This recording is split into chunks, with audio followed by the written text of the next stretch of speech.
we Muslims, we very often do Khatmi Quran, especially in Ramzan.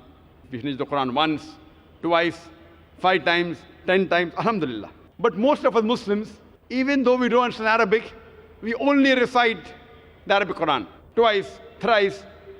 I tell them, instead of reciting only in Arabic the Quran twice, and if you don't understand Arabic, recite in Arabic once, and the second time, read the translation in the language you understand the best.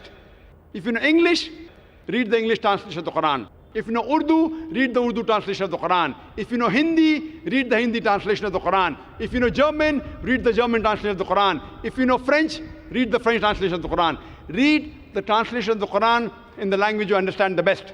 It will get you more benefit so that you can implement on the guidance of Allah subhanahu wa ta'ala.